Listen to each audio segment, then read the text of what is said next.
Welcome to Sports Talk with L-Beasley. It is Friday afternoon here for me in Detroit, Michigan. And I'm going to discuss first that Thursday night football game that went down last night between the Pittsburgh Steelers and the Tennessee Titans. My prediction was wrong, and which basically saying I'm not making any more predictions because the NFL is just crazy this year. No, I'm playing. But at the end of the day, no, my prediction was wrong. Steelers ended up losing to the Tennessee Titans 26-23. And in that game, for me personally, what it pretty much was from a Steelers standpoint, defensively looking at the Steelers, it was sad to see that defense. I mean, they had no tenacity. They were missing tackles, lacked intensity, lacked physicality, just really no real execution. And you don't expect to see that from a Steeler defense. I mean, like I said, missing tackles, missing assignments, just didn't seem to have any heart into that game defensively, which allowed Tennessee to play well. Now, I'm not saying that Tennessee didn't earn their win. You know, they earned it fair and square, and they played well. You know, Hasselbeck played well, King Britt played well, Chris Johnson finally got going for the run game. You know, so Tennessee played well, but just looking at the Pittsburgh Steelers defensively, for me to have to say no tenacity, missed tackles, lack of intensity, and physicality, and basically you didn't even execute, that's not something you hear often when discussing the Pittsburgh Steelers defense. And then offensively, I just felt like it was more missed opportunities. You know, Ben Roethlisberger missed some guys. He threw the ball late, or he threw it behind his receivers a couple times, which was, you know, not good to see. I mean, yardage-wise, he threw fine, but it just was looking down at like I said, you know, literally just looking at the entire game, it was like, you know, missed some guys. There was a couple guys who were wide open who he missed. And like I said, then he had some guys that were open that he was throwing the ball late to or behind him. And even on the last drive, you know, when they ended up trying to go for the long field goal for the win at the time, you know, even with that, I felt like it would have been nice to see them kind of rush for those 5 or 4 extra yards. Because, I mean, remember, they only missed that field goal by, a yard, maybe 2. So, you know, if he gets those 4 or 5 yards on that last play, you know, before they do the field goal, it's a chance they win that game. Those 4 or 5 yards can just make a whole lot of difference in games like that. You know, just getting that extra yard, making it easier on their kicker. But at the end of the day, if I'm Pittsburgh, you got to play better. You know, you got to play better, coach better, finish better. You know, and I love Coach Mike Tomlin for the Pittsburgh Steelers. I love him because he just comes in there and always says no excuses. He never, a lot of people, a lot of the analysts were saying, with the other thing that you have to take in consideration, they have a lot of injuries, which, hey, the Pittsburgh Steelers do. I didn't think all those injuries were going to affect them this bad to the point where they were going to play this badly against the Tennessee Titans. But at the end of the day, I still just love the fact that Coach Mike Tomlin comes in there and says, you know what, no excuses. I'm not going to put that on injuries. I'm not going to say the reason we're losers because of injury. His whole thing is he basically felt the same way I felt. Our defense played horrible, had no tenacity, had no physicality, no intensity. That has nothing to do with missing players. It doesn't matter if I got third stringers in, they should have that same intensity, physicality, tenacity as my first stringers, second stringers, or whoever else is on the field.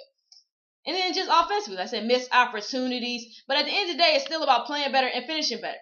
You still came into that game lollygag. I constantly said that, please, Steelers and any other elite team, don't come into a game where you're basically coming in expecting to win or expecting Tennessee Titans to just play around. That's one thing about Tennessee. Tennessee might suck this year from a record standpoint, but they come in every game for the most part and play their butts off. I mean, I have to give them that. If you give them life, they will make you pay for it. I mean, they've done it a couple times. Even a couple times when they lost, they made it seem like they could maybe, if you give them life, they'll go. And the reason that they do normally lose is because the teams understand, hey, you know what, we cannot give Tennessee life. We have to execute from start to finish. And that's something that Pittsburgh did not do. They did not execute from start, and they definitely didn't finish well. So if I'm the Steelers, those are the things you need to work on. Obviously, you still got some injuries to be concerned about. They need to definitely get healthy, but they got some more interesting games coming up this season. Right around the corner, week 7, week 8, week 9. That's an interesting schedule for them. So at the end of the day, if I'm the Steelers, you need to fix that. As far as Tennessee Titans, first off, the team actually, the most important thing about the Titans was, they gave up more points than any team in the NFL, but they were actually able to hold the Steelers to fewer than 30 points. I mean, that's been one of the problems with the Tennessee Titans, this year defensively, is they give up more points than any other team in the NFL.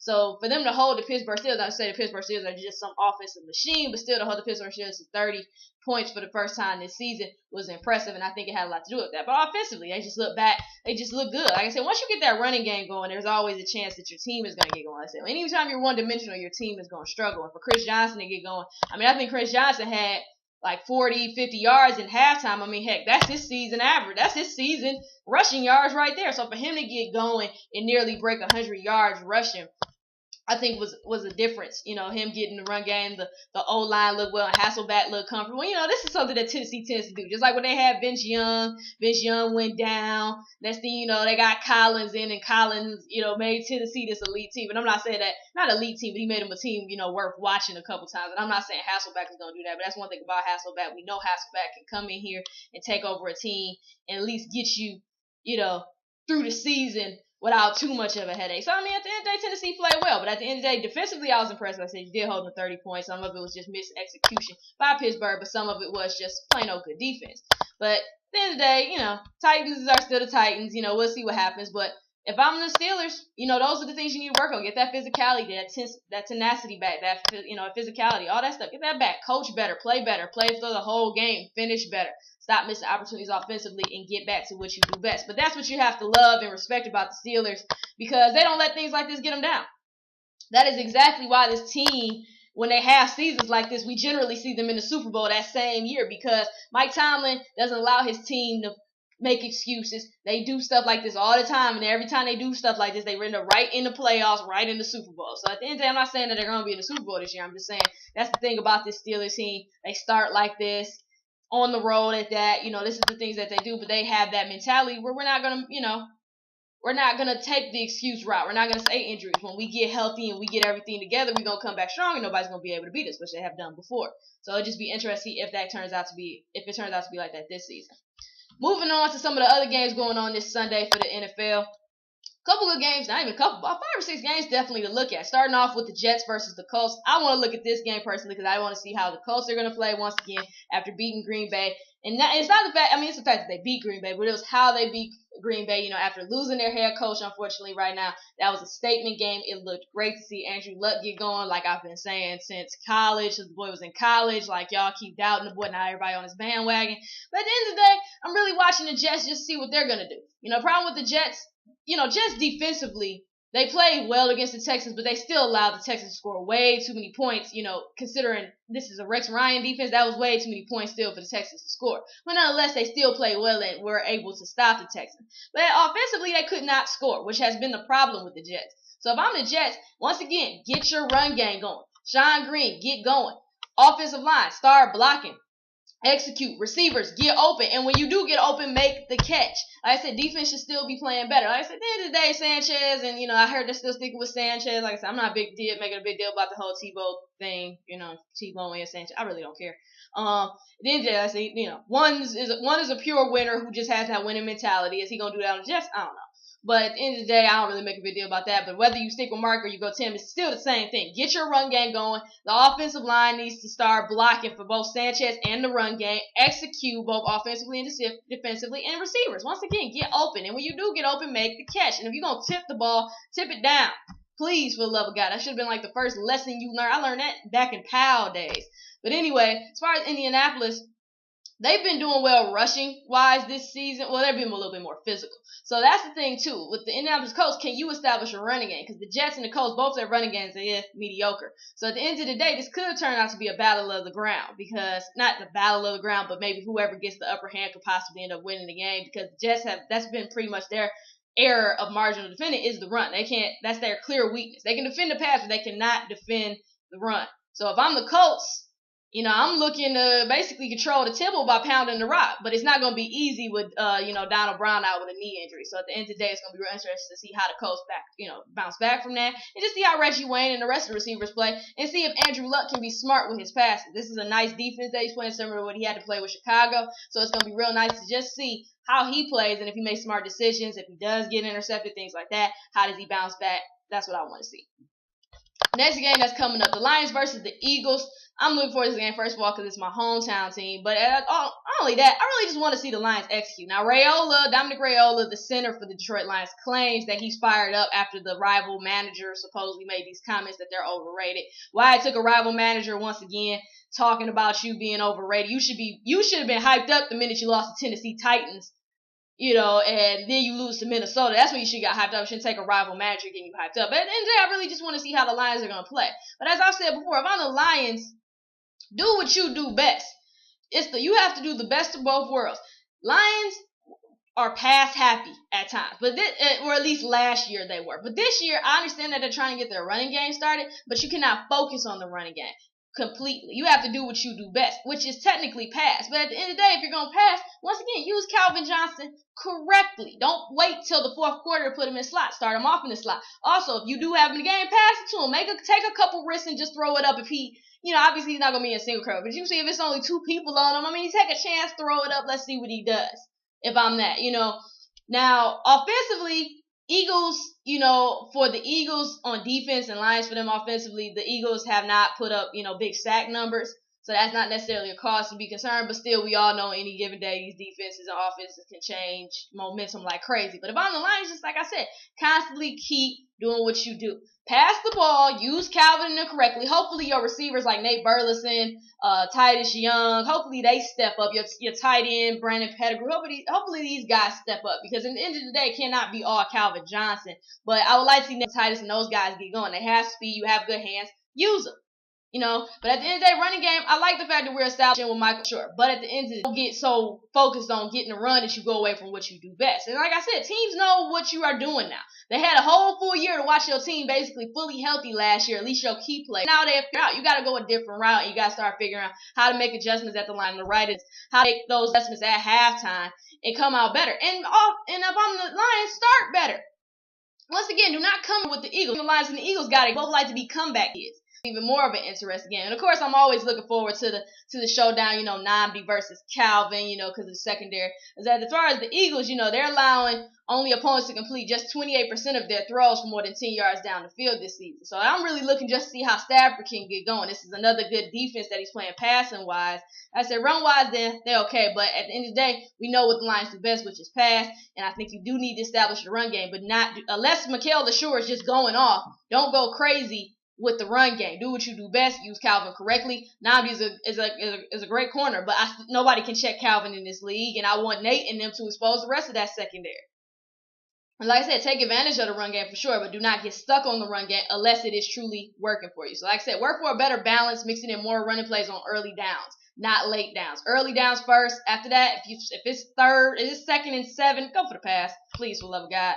I mean, unless like I said, unless Mikael Shore, somebody's just having a great night. Go with that. Eagles, stop turning the ball over from the Eagles. I mean, that was really the main reason y'all kind of lost the game last week. Fumbleina Vic over there. Take care of the ball. Come ready to play if I'm the Eagles. But at the end of the day, both teams need to start well and finish well. And both teams need to get their balance going. Eagles have theirs. They just need to stop fumbling and turn the ball over and wait too late to play. Lions, get your balance back. Make those adjustments because people do know what to expect from you guys now and get this win. Stop becoming the comeback kids. And that's to both teams. The other team to look out for is the Cowboys versus the Ravens. I'm looking forward to this game mainly just because, it's the Cowboys. I really want to just see how they're going to play. But the whole thing that I feel with the Ravens is, Ravens, I'm pissed at y'all because y'all barely beat Kansas City. Y'all beat offensively, I'm pissed at Ravens. I mean, it's 9-6 against the Kansas City Chiefs. Really, Ravens? Come on now. I mean, at this point, if I'm the Ravens, y'all just need to come ready to play. It looks like y'all just come and think, I'm just going to blow out a team. I said, defensively, they've been fine, but Flacco, come on, get going. You have some good numbers this year. Let's get you going. Ray Rice has been playing fine. You have good receivers. Use them. If I'm the Cowboys, once again, it goes back to the same old. Get your offense going, man, and stay consistent. Make receivers, make your catches. When Romo, Sanchez, all these situations, it's so funny how y'all so similar. It's like when Romo's not passing the ball well, receivers are open. When receivers can't get open or Romo is throwing good passes, y'all don't want to make the catch. Make the catch, make the plays, come in here and execute. Defensively, the Cowboys have only allowed opposing rushers to reach only 80 yards only once in the last 7 games, but have struggled with their own ground game. So if I'm the Cowboys, get your own run game going. It's good to see that you guys can defend Ray Rice, even though I don't think that's going to work. Because Ray Rice, that's the great thing about Ray Rice. He can be used in the pass so well. Can you defend the pass? If you can't defend the pass, Ray Rice is going to run all over you. So at the end of the day, I just want to see how both teams are going to play, both defensively and offensively. I want to see if the Ravens can get going offensively, because defensively they haven't been a problem. Normally, Cowboys shoot themselves in the foot offensively, but just see how they do this week, just see if they can get going. But they need to get the ground game going. If I'm the Cowboys, if you get that ground game going, I think Cowboys can make some noise. But if they don't get the ground game going, they're going to be still that one-dimensional team who still continues to struggle. Another game to look out for is the Seahawks versus the Patriots. Now, if I'm Seattle, if I'm New England, for Seattle to throw the ball. You know, as big of a fan as I am of my nice little rookie quarterback, you know, it's time to start forcing my man to start, you know, making some passes. You know, it's already been said that Matt Flynn needs to replace Russell Wilson. So if I'm the Patriots, you want to force Seattle to throw the ball. You know, and New England head coach Bill Belichick is one of the best at taking away what an opponent does best, at least in my opinion. Yeah. So I'm looking for the Patriots to probably crowd the box with extra defenders and do everything basically possible to limit the ground game of Marshawn Lynch, which is a smart move. You know, no team is throwing balls less than the Seahawks in the league, except only the Jacksonville Jaguars match that. But if I'm the Patriots, that's what you gotta do. Force Russell Wilson to throw that ball. I love Russell Wilson, but if I'm the Patriots, that's what you need to do. And I think it's gonna be a good challenge for both teams, you know, especially defensively, you know, to check Marshawn Lynch if I'm the Patriots and to see if you can contain Russell Wilson, which I think that they can. But at the same time, this is going to be a nice little game for the Patriots as well. You know, I believe they're playing in Seattle for this game. So, you know, they're playing in Seattle for this game. So this is going to be a loud crowd. You know, that crowd gets hyped. That crowd gets loud. So this is going to be a crazy environment for both teams. But at the end of the day, I'm hoping that Wilson uses all the stuff that maybe Matt Flynn should be starting as fire. You know, use it as fire. You know, I understand he's a rookie. He's going to make mistakes. You know, just get in here and make the smart passes. You know, that's really what I want to see him do. And if he can get that going and just start making better plays and better accurate throws, he'll get going. If he doesn't, I mean, then you put in Matt Flynn. I mean, that's what you paid for him for. You know, Wilson, he's there as a backup. He earned that spot, to me, fair and square. If you end up taking him out, that's fine. But at the end of the day, if I'm the Seattle Seahawks, obviously you want to get Marshawn Lynch going, but you need to be able to feel comfortable with Russell Wilson back there throwing the ball, knowing that he's going to help lead your team to victory, which I think he can do, but I think the Patriots are probably still going to come out and win. Another good game to look out for is the Giants versus the 49ers. Yes, the Giants versus the 49ers. Big game, definitely look forward to. Obviously, you know, last year, you know, you guys know the drama behind this game. So for the Giants, I'm looking for them to run the ball effectively. You know, New York has put up more than 200 yards on the ground against the Cleveland Browns, but they're not gonna see that kind of success against San Francisco. At least I don't think they are, which is one of the best run defenses in the NFL. You know, that's the thing. You know, after what 49ers hold, I think their opponents is just about 81 yards per game. You know, as far as rushing, so I really just want to see if they can get the run game going because obviously Eli has been great through the air. That's been one of the great things about Eli. I mean, he's playing great, one of his best seasons so far. If he continues to play at this level, woo, imagine what they're going to do. But if I'm the, Giants, I think that's the next step. You can get your run game going. Sky's the limit for the Giants, no question. But the thing that the Giants have to be worried about, they're an outstanding team, no question. They got an explosive offense, and for the most part, they are pretty balanced. But one thing they do not have is a reliable defense, which is what I'm concerned about. When you're coming in against the 49ers are just as explosive and just as balanced. Obviously, yeah, Alex Smith has his moments when he's a little off the ringer or whatever. But at the end of the day, I want to see how they're going to defend both Frank Gore and the rest of those running backs, because that's one thing about San Francisco. They have a deep running back core, and just see how they're going to do against the receivers. Obviously, you got Mario Manningham, the dude who basically helps you win the Super Bowl, coming back in a different jersey. He knows what to expect from your corners. Obviously, you got to deal with Randy Moss, Vernon Davis, Michael Crabtree, who's been playing well, looks running sharper routes and whatnot. So at the end of the day, I'm really just looking to see what defense is going to step up. You know, like I said, Giants have been an outstanding team offensively, but defensively, I just feel like they're not reliable yet. And the 49ers, for the most part, have been reliable defensively, like I said, with the exception of that Viking game, and that was still some offensive issues too. But anyway, this is going to be a defensive game, I think. It'll be funny if this ends up being past 30 points just for the main fact that both are good defensive teams, especially for the 49ers. But if the Giants can get the run game going effectively, I think they'll be good. Because like I said, they rushed 200 yards against Cleveland, but, Cleveland ain't got no defense. So at the end of the day, I really want to see if they can get that run game going again, because if they can, Giants might actually come out with a win. And I just want to see how the Giants are going to defend against that balanced, explosive 49er offense. Just saying. The other game, that's like a semi-game to look out for, is the Vikings versus the Redskins. Mainly just because the Vikings are playing well, obviously. Vikings, now you got these people wonder are the Vikings back. They 4-1. But obviously, RG3 suffered a concussion last week. They are saying right now it's looking like he's going to play. So I just really want to see how both teams are going to play. I want to see how Redskins are going to play. I want to see how, Adrian Peterson is going to play. Don't forget, that's when he suffered a torn ACL and MCL on the Vikings' first offensive play of the second half when they played Washington on December 24th. And then Ponder suffered a head injury on the next play on a sack. So, it's going to be real interesting. This is kind of a little bit rough territory for them because both Ponder and Adrian Peterson suffered their injuries against this team. So just going to be, I'm pretty sure they're looking for some payback. But like I said, NJ Minnesota's been looking very balanced. Christian Ponder has been playing well, throwing accurate passes, not making too many mistakes. Adrian Peterson looks great, even more improved, making sharper cuts. Speed looks to improve. Power has looked to improve. So if I'm watching, I don't really expect them to win this game, but I really just want to see how RG3 is going to play coming off this concussion. That's one thing about RG3. Constantly puts his team in a place to win or gives a team a chance to win every game. So I just want to see if he can do the same thing after coming off his first big injury as far as a concussion in the NFL. So I just want to see how that's going to work out. And then the Sunday night football game, obviously, look out for is the Packers versus the Texans. This is going to be a good game because obviously the Packers are not playing well. They're coming off a tough loss. Texans are coming off a tough win against the Jets. So I just want to see how both teams are going to play. If I'm Houston, I really want to see wide receiver Andre Johnson get going on. Like I said, I think that was part of the reason they struggled offensively is your number one receiver couldn't get going. And that's why I say not the number one receiver anymore. But at the end of the day, I want to just see what Andre Johnson is going to do because you don't get a break. You're going right it back against some good corners like Johnson. And you got to look out for strong safety Charles Woodson, who's an excellent cover safety and plays a lot of deep zone shading to Johnson's side of the field. So if I really want to see how Andre Johnson is going to perform. You let Cromartie own you. So what you going to do against Johnson and Charles Woodson in the secondary? Because as I said, Johnson is an excellent cover safety in my opinion, and he's going to look to play a lot of deep zone and shading into Johnson's side of the field. So I really want to see how Johnson is going to play because, like I said, I think that was crucial last game.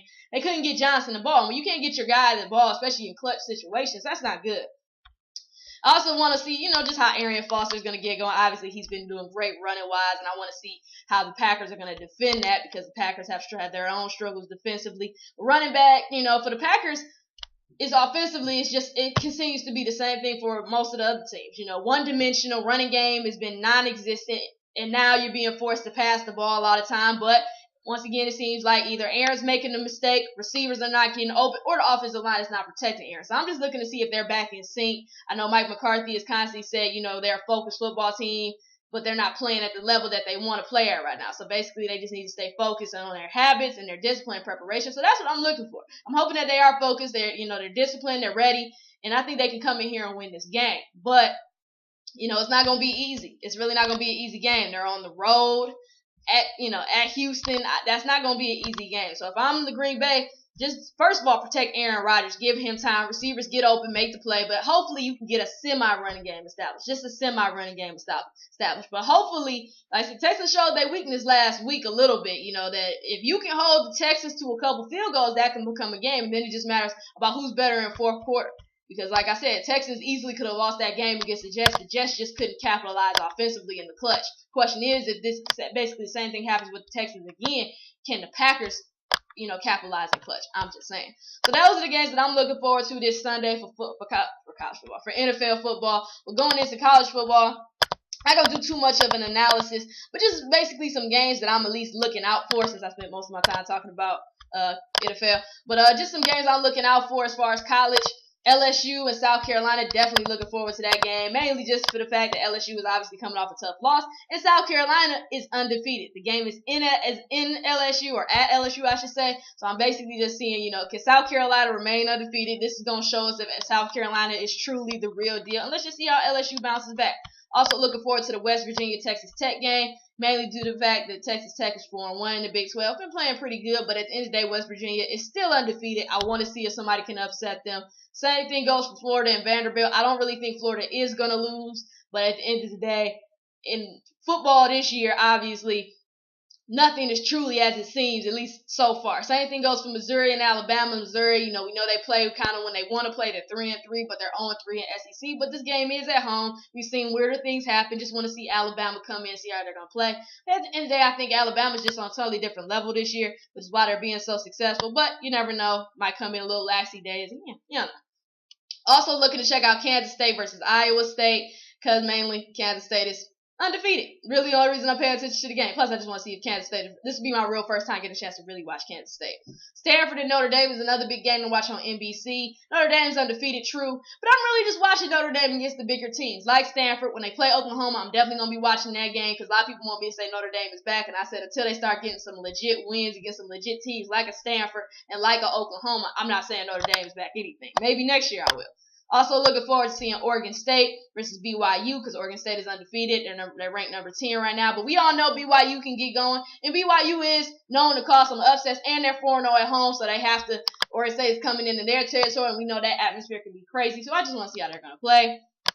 And I also want to see the Texas-Oklahoma game. I'm looking very forward to that. Texas-Oklahoma, I'm looking so forward to this game because this is going to be a great game to watch on ABC. I cannot wait to see this game. I don't even know who to pick on this one. Texas played a great game last week. Oklahoma was an interesting game to watch last week. So I really just want to see how both teams are going to play and how they're going to come out. Louisville, some people don't know, Louisville is undefeated 5-0, and they're going into Pittsburgh's house. I expect Louisville to come out with a win, but just always always watch and see who can get upset and who's going to be that first one to lose. Mississippi State and Tennessee is another game to watch because Mississippi State is undefeated 5-0, 2-0 in the SEC. We know Tennessee can play when they want to play, and they are known to cause a couple upsets here and there. And of course, I'm looking forward to, as usual, my hometown teams, Michigan and Michigan State, just see what they do. But basically, both my hometown teams, as far as Michigan and Michigan State, should win.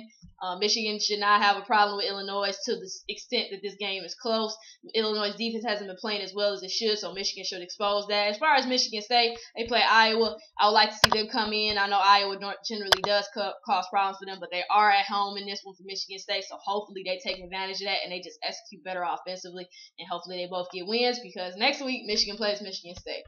So anyway, I hope you enjoyed today's segment of Sports Talk with L-Beasley. Had to do a lot of NFL talk. Be sure to let me know what you think. If you agree with my analysis, if you agree with some of my pregame, scouting analysis, let me know what you think. If there's a topic that you want me to discuss that I did not get a chance to just talk about, let me know. If you have a team or a player, whether it's NBA, NFL, college basketball, college football, you want me to discuss, be sure to let me know. Just let me know. All my contact information is on the credits at the end. Be sure to do that. Sports Talk with L-Beasley has gone Skype. So if you want to be a guest on my show, once again, let me know. I'm going to have some guests on probably going on next week or the week after. So be sure to let me know if you want to be a guest on my show. We're always looking for a good discussion or a good debate. All my contact information is at the end. At the end of the show on the credits. So be sure to go check that out. Go check out MoneyballSportswear.com. You're gonna love their clothes. Affordable clothes. It's gonna have you looking cold. Gonna have a little swag too. If you like Nike, if you like Under Armour, you're gonna love Moneyball. So go check out MoneyballSportswear.com. The only way to ball is Moneyball. Once again, thank you for tuning in. Love the comments. Keep them coming. Love the support. Thank you again, and I will see you guys Monday.